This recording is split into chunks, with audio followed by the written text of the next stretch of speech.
Boa noite, senhores e senhoras. Boa noite. Mais uma vez é um prazer estar aqui com vocês. Meu nome é Ronaldo Júnior, certo? Nós vamos hoje iniciar, né, uma série de encontros, um encontro, pelo menos por hora, certo? Visando adquirir, né, ou então revisar o nosso conhecimento sobre direito administrativo, notadamente Lei 8666, certo? Visando a aprovação aí, certo? Na tão sonhada prova da OAB, né? Cuja banca ainda é a FGV, ok? Rapidamente, antes de a gente começar o conteúdo propriamente dito, eu sou servidor público do Estado do Ceará, né? Sou policial penal, agora, né, com a mudança da PEC aí, 274, certo? Que transformou agentes penitenciários em policiais penais. Sou desde 2014, atualmente sou diretor adjunto de uma penitenciária aqui do Estado do Ceará e sou formado em Direito, graduado em Direito, pós-graduado em Direito Público, certo? Também fiz minha OABzinha em 2012, consegui passar, né? Graças a Deus, advoguei por um tempo, né? E aí a gente está nessa vida aí de concurseiro, né? De OABeiro e também de servidor público, tá? Espero que a gente consiga, nessa aula de hoje, que são 3 horas apenas, né? Pelo menos tirar o medo da lei, né? Muitos têm medo dessa lei, receio dessa lei, né? Não vejo por que ter medo. É uma lei que às vezes é temida, mas se a gente conseguir objetivar, né, ela fica mais fácil, tá, para você, já que não é para fazer 10 questões, é para fazer 1 ou 2 apenas, né, no máximo, talvez, sobre ela. Então é isso, nós vamos começar a nossa aula, certo, sobre a Lei 8666. O Alexandre pediu que nós, né, fizéssemos uma aula baseada em questões, certo? Não de questões, né? Porque vai ter aí futuramente para vocês, tá? Mas uma aula baseada sobre o que cai mais, sobre o que cai na prova da OAB e vem caindo nos últimos exames que a FGV cobrou, certo? E aí, antes da gente realmente entrar naquele ponto nodal, que você deve focar, nos artigos da lei que você deve ter uma atenção maior, a gente vai pelo menos iniciar aquela introdução básica, né? Eu não posso começar uma aula sobre Lei 8666 sem inicialmente fazer essa introdução, para que ninguém fique voando aqui, para que ninguém, certo, não tenha esse conhecimento mais ou menos amplo, né? Atenção, essa é uma aula para que nós tiremos o medo da lei, se alguém tem ainda, acho que não. Turma aqui de, né, pessoas experientes, né, a grande maioria, mas se alguém ainda tem um receio dela, hoje vai tirar, beleza? A gente vai introduzir a Lei 8666, certo? Dar as partes mais importantes, dizer, pessoal, esse artigo aqui, você copie e cole, recorte, coloque na sua cadeira, na sua mesa, no local de estudo, porque ele vai cair bastante, né? E sempre tem caído. Beleza? Tranquilo? Vamos começar então, certo? Nosso estudo sobre a Lei 8666, tá? Então a nossa lei é essa, pessoal. A gente vai começar a entender aqui, certo? Basicamente sobre ela. Olha só. Não precisa, tá, que vocês, pelo menos na primeira fase, né, estudem doutrina, aquela doutrina forte sobre a lei, aquela coisa, né, complexa, não há necessidade, porque as provas de primeira fase de OAB, nas quais se cobra a Lei 8666, ela não entra tão fundo assim. Segunda fase, beleza, segunda fase sim, é preciso ter um conhecimentozinho, certo, daquela doutrina básica. Primeira não. Então, olha só, para a gente iniciar a Lei 8666, certo? A primeira coisa é conceituar. Não tem jeito, certo? Eu não posso iniciar um estudo sobre qualquer assunto do direito sem, certo, conceituar, sem dizer o que ele é para o ramo do direito, tá? Vocês estão vendo o constitucional aí, direito penal, administrativo, e toda a aula, com certeza, o professor conceitua algo para vocês, seja do constitucional, seja controle de constitucionalidade, seja poder legislativo, tá? E por aí em diante. E aqui não é diferente. E olha só, o conceito básico dessa lei, ou do que vem a ser licitação, é que licitação,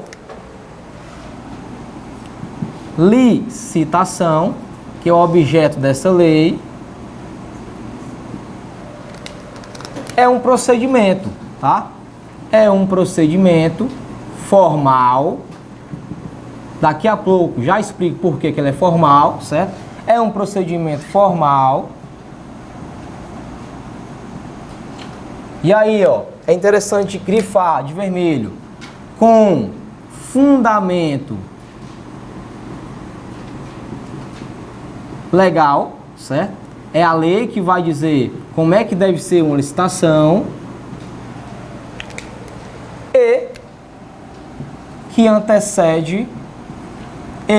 antecede, certo? Mais uma vez, ó, de vermelho para grifar, como regra, e que antecede como regra o contrato. Professor, esse conceito cai em prova? Não, certo? Muito pouco. Mas, para a gente começar a entender a Lei 8666, é interessante saber, tá? É interessante saber que, como regra, o direito é assim, eu tenho regra e tenho exceções, né? Como regra, toda vida que a administração pública for fazer um contrato com alguma empresa, ela vai ter que licitar, como regra. A gente vai ver daqui a pouco, certo? As questões que mais caem, e elas que mais caem são justamente sobre as hipóteses em que eu não farei uma licitação. Por exemplo, dispensa, inexigibilidade, tá? Nessas hipóteses não haverá licitação. Ela vai ser inexigível, ou vai ser dispensada, ou vai ser dispensável. Mas, em regra, eu tenho que ter a licitação antecedendo o contrato. Então, inicialmente, é interessante ter esse conhecimento sobre o conceito da licitação. Bacana, simples, tá? Nada mais a falar sobre isso. Geralmente, é um tema pouco explorado nas provas de OAB, ok? Deixa eu grifar aqui mais uma vez para a gente não mais esquecer o que é a licitação, tá? E aí, senhores e senhoras, é interessante que no estudo de vocês, já que o tempo é pouco, né, entre o estudo e a prova, que vocês explorem realmente, né, o seu estudo visual, tá? Visualizar um quadro que você anota, o seu caderno, porque às vezes você está cansado de estudar no fim de semana, não aguenta ler uma lei, vê lá o quadro que você escreveu, vê o seu escrito e melhora o seu aprendizado, ok? Tranquilo. Conceito está no quadro, tá? Segunda coisa que a gente tem que saber é o seguinte. Ora, nós temos que entender a legislação, certo? Que fundamenta a licitação, pessoal. Quando eu falo legislação, certo? Quero que vocês tenham em mente o seguinte, eu falo em sentido amplo, tá? Não é aquela lei ordinária ou complementar. A legislação. Porque eu tenho legislação? Eu tenho legislação constitucional, isto é, presente na Constituição, que fala sobre licitação, e eu tenho também legislação infraconstitucional, tá? Então nós temos que ter esse conhecimento, que a legislação que fundamenta as licitações e os contratos, nós temos em âmbito constitucional e infraconstitucional. Vocês estão estudando direito constitucional, né? Já devem estar, já sabem, aliás, desculpa, né? Já sabem, né, que eu tenho a hierarquia das normas, certo? Naquela pirâmide de Kelsey, e que no topo está a Constituição. E abaixo dela, as demais normas infraconstitucionais. Aqui não é diferente. Vamos lá. Entender o fundamento constitucional da licitação. Por que que a Prefeitura de Fortaleza, quando vai fazer um show, ou então quando vai comprar carros para a sua frota, ela tem que submeter aquela compra a uma licitação? Primeiramente, é porque a Constituição Federal determina, no artigo 22, tá? No artigo 22, pessoal, inciso 27 da nossa Carta Constitucional, que compete à União, certo? Aquele órgão central da República Federativa do Brasil, legislar sobre licitações e contratos.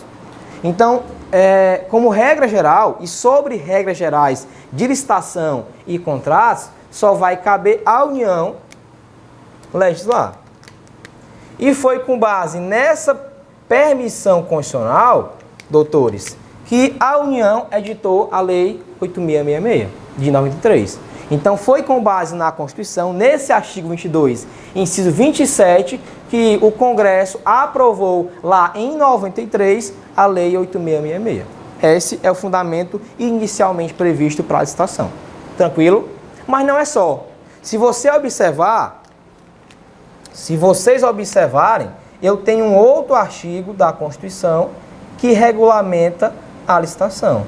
É o artigo 37, inciso 21 da nossa Carta de 88, que fala que a administração pública de qualquer dos poderes, União, Estados, DF e municípios, quando forem comprar, alienar, certo? Fazer serviços, tem que submeter essas compras e serviços à licitação. Esse também é um artigo muito importante, que vez ou outra a questão da FGV, ela faz um link entre a Constituição e entre a Lei 8666. É bom ter em mente isso também, tá? Saber qual é o fundamento da Constituição. Então, 21 fala essa hipótese aí da Constituição. Tem mais. Eu tenho ainda o artigo 173, 173, parágrafo 1º, inciso 3, pessoal, da Constituição. Então, doutores, nós temos aqui 3 fundamentos constitucionais para a licitação, que vez ou outra, repito, a FGV costuma, naquele enunciado enorme dela, né, colocar isso aí. Então, nós temos que ter esse conhecimento. Não dá para enfrentar uma prova de licitações, aliás, prova de direito administrativo da FGV, que cobre licitações, sem conhecer isso aí antes. Ok? Então, os 3 fundamentos da licitação são esses aqui na Constituição: 22, 37 e 173. Competência legislativa da União, a administração pública, tá? Submete as obras, serviços a licitações, e esse aqui trata de um tema específico. Que o que é? São as licitações para empresas públicas e economias mistas. Já eu vou entrar nesse tema, certo? Que é um tema recente, né? Nós temos uma lei recente, 2016, que já caiu na FGV, pois é, né? A lei das empresas estatais, e tem tudo a ver com esse artigo aqui. Então, na segunda fase, é interessante saber. Agora não, é primeira, então o foco não é esse. Mas a gente vai ter a oportunidade de comentar essa lei 13.303, que tem fundamento aqui na Constituição. Hoje, certo? Muito não. Ok? Então, o fundamento da Lei 8666, certo? Na Constituição são esses. Mas não é só. O nosso objeto de trabalho, o nosso objeto de estudo, para a primeira e segunda fase em Direito Administrativo, é principalmente a Lei 8666, que foi a lei de 93, que definiu regras gerais para licitações, pessoal, tá? Então, essa lei que a gente vai trabalhar é o primeiro fundamento abaixo da Constituição que regulamenta a licitação e contrato. Mas não é só, certo? Cabe também dizer que no âmbito infraconstitucional eu tenho outras leis, tá? A gente não vai comentá-las não, vou só citar aqui para vocês terem esse conhecimento. Por exemplo, ó, eu tenho a lei 10.520/2003, que é a lei do pregão, né? Que é modalidade de licitação, ok? Nós temos também, deixa eu botar aqui embaixo, certo? Dá aqui embaixo? Deixa eu botar aqui embaixo, ó. A lei, certo? Mais recente, 13.303/2016, tá? Essa lei, pessoal, ela regulamentou as empresas estatais, empresas do Estado. Por exemplo, uma empresa do Estado, certo? Que deve fazer licitações para suas compras. Petrobras, né? Caixa Econômica Federal, Banco do Brasil, tá? São empresas do Estado que ora atuam na economia, ora atuam em serviços públicos e que, em regra, deve submeter suas compras a licitações. Mas a Constituição disse que o regime dela era outro, que é isso aqui, ó. E aí, com base nisso, você já sabe, né, mais do que nós, que vez ou outra na Constituição, eu tenho uma norma de eficácia limitada, né? Que norma é essa? É uma norma que a Constituição, ela mandou que o legislador infraconstitucional regulamentasse. Então, o legislador infraconstitucional, regulamentando esse comando aqui da Constituição, ó, que é o comando 173, parágrafo 1º, inciso 3, que fala de empresas estatais, ele criou essa lei, que em alguns artigos dela fala de quê? Licitações. Então, daqui a pouco eu vou chegar na aplicabilidade dessa lei, eu vou dizer, pessoal, cuidado, na sua prova, certo? Se a questão perguntar Se a questão perguntar de acordo com a Lei 8.666, responda assim. Se a questão perguntar de acordo com essa lei, e até que ela nem está no edital de vocês, né? Mas se vier essa pergunta, a resposta é outra. Não se preocupem, tá? Eu vou dizer como responder a questão. Não fiquem, certo, inquietos. Eu vou falar, pessoal, é assim, ó, é dessa forma, o caminho é esse para responder a questão. Mas o fato é que essa lei também fala sobre licitações, certo, relacionadas a empresas públicas e economias mistas. Hoje, se alguém aqui na sala trabalha na Caixa Econômica, na área de licitações, sabe que ela vai usar, quando for comprar carros para a Caixa Econômica, essa lei aqui. Beleza? Então, fundamento aí infraconstitucional das licitações e contratos. Tranquilos? Até agora? Show de bola, né? O que mais? Pessoal, também, certo? Sobre a Lei 8.666, para começar o nosso estudo sobre ela, cabe mencionar o seguinte, ó. Em relação à sua aplicabilidade. Professor Ronaldo, o que é isso? Tá? Sobre o que é isso? Pessoal, quando eu falo aplicabilidade, é saber a quem ela se aplica. A quem ela se aplica. Por exemplo, certo? Se o SESI, tá? Serviço da indústria, quiser comprar carros, né? Ou então se quiser contratar médicos para fornecer serviço de saúde à população da Parangaba, por exemplo, né? Um bairro de Fortaleza. O que ele faz? Contrata-se diretamente ou não? Né? Então, o SESI está submetido a licitações ou não está? Vamos ver agora? Tá? Então, sobre a aplicabilidade, é o seguinte, ó. Tenham bastante cuidado, porque sobre a aplicabilidade, eu tenho uma regra na Constituição de 88, Constituição Federal de 88, né? Nossa Carta Magna Maior, e eu tenho uma regra na Lei 8.666, certo? Pessoal, nós sabemos, né? A FGV, às vezes, é cruel com a gente, né? Ela vem sendo desde 2011, quando passou a ser organizadora do concurso, dessa seleção da OAB. Então, vez ou outra, ela faz uma misturada ali, né? Coloca ali uma questão maluca, certo? E a gente tem que estar preparado. Então, olha só, sobre a aplicabilidade, a Constituição fala o seguinte, ó, que essa lei, aliás, que as licitações, elas devem ser aplicadas, se submetem a ela a administração direta. Quem é a administração direta? Vocês já sabem, né? É a União, são os estados, DF municípios. Perfeito, tá? É a União. Esse assunto também é importante porque diz respeito, né, à organização administrativa, DF municípios. E a Constituição fala o seguinte, ó, ela diz que submete-se às licitações às autarquias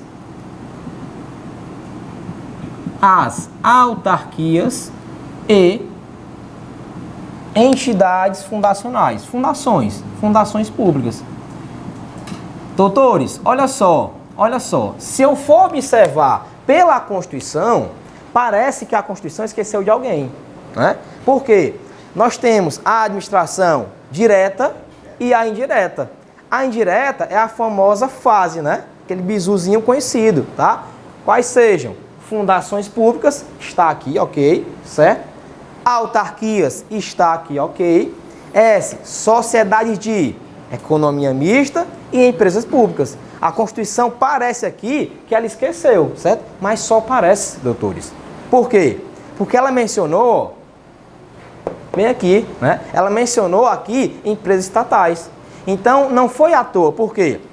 Porque esse capítulo aqui, ó, você vai ver na sua Constituição, hoje ou amanhã, ele fala sobre economia.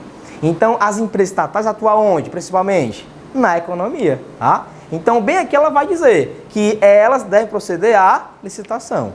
Então, é um silêncio, inicialmente, que você pensa que existe. Mas quando vai buscar no fundamento do 173, você encontra lá que a licitação também se aplica a empresas estatais. Ok? Mas a redação da Constituição, aqui no artigo 37, 21, não fala o nome delas. Não toca o nome delas, das empresas estatais, ok? Aí, quando eu vou para a Lei 8.666, aí essa lei é mais completa. Alguns me perguntam, professor, mas vem cá, se a Constituição só falou em 6 entidades, tá? Entidades políticas, entidades administrativas e não falou sobre outras. A lei é inconstitucional? Senhores e senhoras, não. Por que que não é? A Lei 8.666, licitar, certo? Ela tem fundamento em um princípio da administração, que é o princípio da indisponibilidade do interesse público. Como assim, professor? Ora, nós aqui, certo, privados, né, cidadãos privados, que não fazemos parte aqui da administração, a gente compra aonde a gente quer, a gente compra o que nós queremos e por preço que queremos. A administração não é assim. Não é por quê? Porque o interesse que ela regulamenta não é dela, é de quem? É nosso, é interesse público. Então ela deve submeter o interesse público a uma seleção para conseguir a proposta mais vantajosa. Então, nesse caso, é por isso, certo, que a Lei 8.666, ela não é inconstitucional, porque ela reforçou esse princípio. Ela diz que várias entidades se aplicam ou submetem à licitação. Então, quando ela aumentou o leque de entidades, ela não foi inconstitucional. Por quê? Porque ela reforçou o princípio da indisponibilidade do interesse público. Seria inconstitucional se ela omitisse. Se ela dissesse, por exemplo, ó, o DF não precisaria fazer licitações. Aí ela seria omissa, tá? Mas ela não foi. Vamos lá. A Lei 8.666, ela diz que submete-se às licitações, certo? Para contratar, pessoal, também, ó, a ADM direta, que nós já sabemos quem é, sem repetição, inútil. E ela fala que também submete-se às licitações a ADM indireta, que nós sabemos também quem são já, sem necessidade de repetição, tá? E ela foi mais além, tá? Aqui eu sei, né, que eu incluo fundações, autarquias, empresas públicas e economias mistas. Show de bola. Mas ela foi mais além. Ela disse, ó, também submete às licitações os chamados fundos especiais, os chamados fundos especiais, certo? Também submete às licitações, de acordo com a lei, as entidades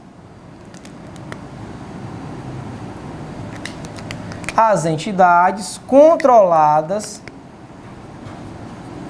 pelo poder público, tá? E aqui cabem alguns comentários sobre isso, rápidos. Entidades controladas pelo poder público, pessoal. Como assim? Vamos lá entender. Vamos lá entender essa questão para a gente não prosseguir sem ter esse conhecimento. Ora, quando eu falo fundos especiais, entenda que o legislador infraconstitucional cometeu um equívoco, pessoal. Ele cometeu um equívoco grave, tá? Vocês, né, já sabem aí, mais do que nós, que no direito civil eu tenho sujeitos de direito, que são as pessoas físicas e pessoas jurídicas, né? Fundo especial não é pessoa, tá? Nem física nem jurídica. O que é o fundo especial? Por exemplo, alguns estados instituíram para seus servidores públicos, tá? A previdência complementar, que é a previdência, certo? Ao lado da pública. Para quê? Para reforçar, certo? A previdência do servidor. Essa previdência complementar, ela é gerida por um fundo, tá? A administração começa a receber dinheiro dos servidores, né? A previdência, e coloca lá o dinheiro dela. Aquilo vira um fundo de valores, tá? Mas o fundo, ele não se organiza por si só. Ele é organizado por alguém. Geralmente, quem organiza o fundo é uma autarquia, por exemplo. Aqui no estado do Ceará vai ter uma, certo? Já tem uma autarquia para gerir isso aí, né? Quem aqui é da CEPLAG, né? A Planejamento e Gestão, deve saber. Foi criada uma autarquia do estado para gerir o Fundo Especial de Servidores Públicos.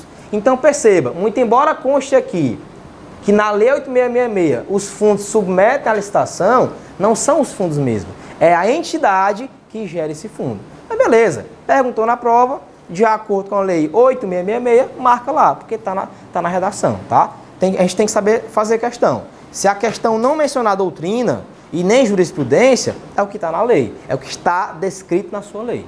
Morreu Maria Preá. Então, os fundos especiais se submetem à lei. Mas já saibam que isso aqui é um erro legislativo, porque fundo especial não é sujeito de direito, é um objeto. Tranquilo? É bom saber essa questão. Outra coisa, ó, entidades controladas pelo poder público. E a lei ainda fala, né? Direta ou indiretamente, tá? Quais são elas? Isso aqui é um âmbito muito grande, tá? Vou citar só 2 exemplos, pra gente ficar com aqui para ir para a prova. Tá? Só 2 exemplos, tá? Por exemplo, entidade que o poder público controla. Eletrobras, tá? Ou então a subsidiária da Petrobras.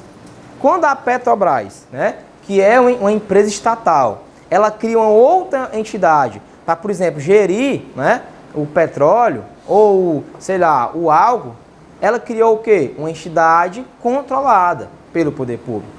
E essa entidade que o poder público controla vai ter sim, quando for comprar carros para ela, que fazer licitação. É o que fala a Lei 8666. E alguns falam, certo, que isso é inconstitucional, por quê? Porque a Constituição não mencionou. Mas não, certo? Não é porque eu já disse. Quando a lei reforça o que fala a Constituição, ela não é inconstitucional. Então, só para ter aqui um exemplo, certo? Do que seria essa entidade, por exemplo, uma subsidiária da Petrobras, a Eletrobras, né? Que a ela subordina, que a Petrobras controla o seu financeiro, certo? A sua vida empresarial, mas que quando a Eletrobras quer fazer, por exemplo, comprar uma compra de carros, ela vai ter que fazer licitação, de acordo com a Lei 8666. Ok? Tranquilos?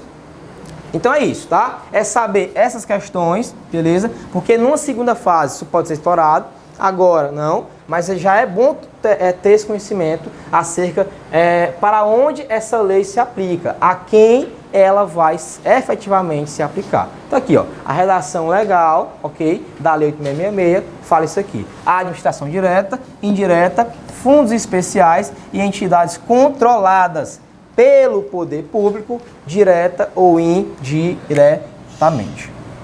Pronto. Primeira situação, aliás, situação sobre a aplicabilidade, nós já temos esse conhecimento, não tem mais nem como errar uma questão assim. A Constituição fala, né, dá ali a regra, a Lei 8666 vai, certo, delimitar, certo, e especializar o que fala a Constituição. Ok, senhores e senhoras, doutores, o que mais? Seguindo, ó. Próximo assunto inicial sobre a Lei 8666, pessoal. Olha só, esse assunto aqui é a gente conhecer quais são as finalidades da licitação, tá? Está na lei, isso aí, certo? Consta dela, para que fim ela foi criada e nós temos que ter esse conhecimento. Por quê?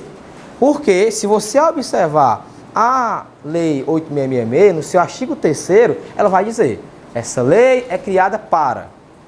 A gente tem que saber, porque lá na frente dela, você vai ter artigos que vão regulamentar o artigo 3º, que vão especificar o artigo 3º. Então vamos lá, ó. Saber aqui quais são as finalidades da Lei 8666, pessoal. São 3, já? São 3. Se cair uma ou outra em sua prova, certo? Fora das 3, questão errada. Tranquilo, tranquilo, tá? Tranquilo. Primeira finalidade, certo? É garantir o princípio da isonomia, pessoal. É isso mesmo. Garantir o cumprimento do princípio da isonomia, que muitos conhecem como igualdade, né? E o que é isonomia?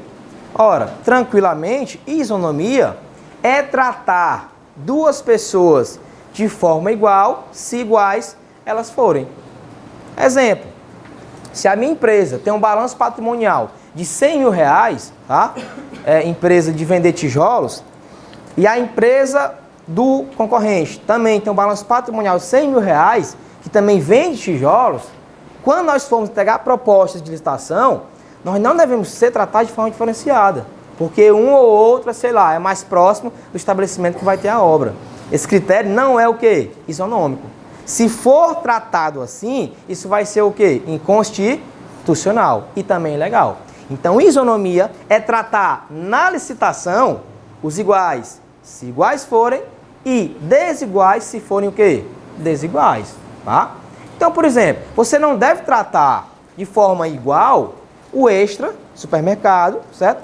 Com um comérciozinho que vende por ano R$200 mil, tá? Não tem como, porque o Extra é uma multinacional, certo? São bilionários e o Mercadinho não é.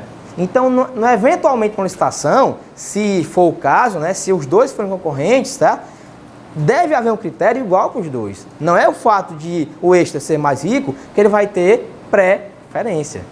Professor, vem cá. Isso aqui, certo? É sempre assim? Toda a vida tem que ser assim? Não. Nós sabemos aqui, né, operadores do direito, que toda a vida, uma regra no direito tem o quê? A exceção.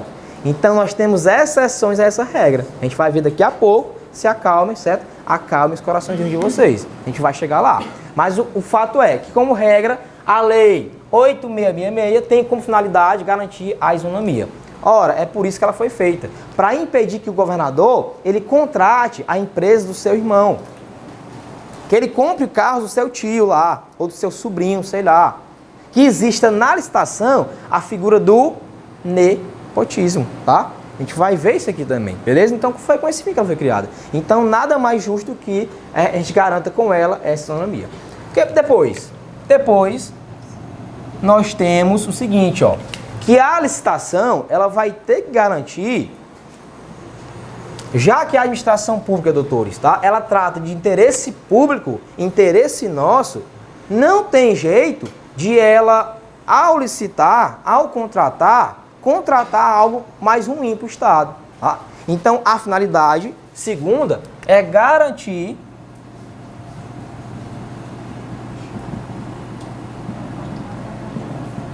perfeito a proposta mais vantajosa. E aqui, senhores, olha só de vermelho, para a gente ficar atento, tá? Porque vez ou outra em prova, vem no lugar disso aqui a proposta mais barata. Nem sempre a mais barata vai ser a mais vantajosa.